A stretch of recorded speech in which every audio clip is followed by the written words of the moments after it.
தென்னிந்தியாவிலேயே சரஸ்வதி தேவிக்கு தனி ஆலயம் அமையப்பெற்ற கூத்தனூர் சரஸ்வதி அம்மன் கோவிலில் வித்யாரம்பம் தொடங்கி இருக்கிறது.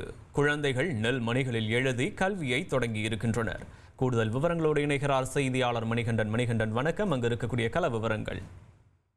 வணக்கம். திருவாரூர் மாவட்டம் நன்னிலம் வட்டத்திற்குட்பட்ட கூத்தனூரில் தென் இந்தியாவிலேயே மகா சரஸ்வதி ஆலயம் அமைந்துள்ளது.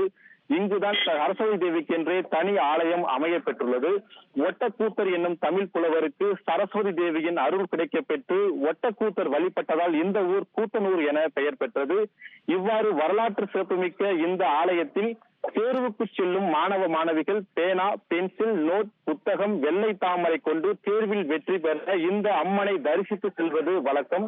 மேலும் ஆண்டுதோறும் இந்த கோவிலில் சரஸ்வதி பூஜை விழா, விஜயதசமி விழா வெகு விமர்சையாக நடைபெறும். இந்த வருட விழாவை முன்னிட்டு நேற்று சரஸ்வதி பூஜை விழா கோலாகலமாக கொண்டாடப்பட்டது. விழாவின் முக்கிய நிகழ்வாக இன்று விஜயதசமி விழா வெகு விமர்சையாக கொண்டாடப்படுகிறது. சரஸ்வதி தேவி அம்மனுக்கு சிறப்பு அபிஷேக ஆராதனை செய்யப்பட்டு அலங்காரம் செய்யப்பட்டுள்ளது. இந்த விஜயதசமி விழாவை முன்னிட்டு விழாவின் முக்கிய நிகழ்வாக வித்யாரம்பம் நிகழ்ச்சி கோலாகலமாக தொடங்கியது. அதாவது குழந்தைகளை பள்ளியில் சேர்ப்பதற்கு முன்னதாக இக்கோவிலில் விஜயதசமி நாளான இன்று குழந்தைகளை அழைத்து வந்து தமிழ் முதல் எழுத்தான ஆ என்ற எழுத்தை நெல்மணிகளில் எழுதி வித்யாரம்பம் செய்து வருகின்றனர்.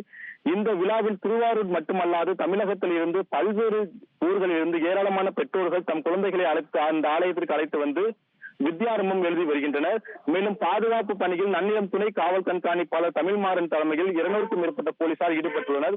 மேலும் கோவில் நிர்வாகம் சார்பில் இருபுறங்களில் தடுப்புகள் அமைக்கப்பட்டு குடிநீர் வசதிகள் அமைக்கப்பட்டுள்ளது. விவரங்களுக்கு நன்றி மணிகண்டன். இனி செல்லும் இடமெல்லாம் செய்தி. தந்தி டிவியின் வாட்ஸ்அப் சேனலை ஃபாலோ பண்ணினா செல்ல இருக்கும் இடமெல்லாம் செய்தி. இதோ QR கோட் இப்பவே ஸ்கேன் பண்ணுங்க, ஃபாலோ பண்ணுங்க.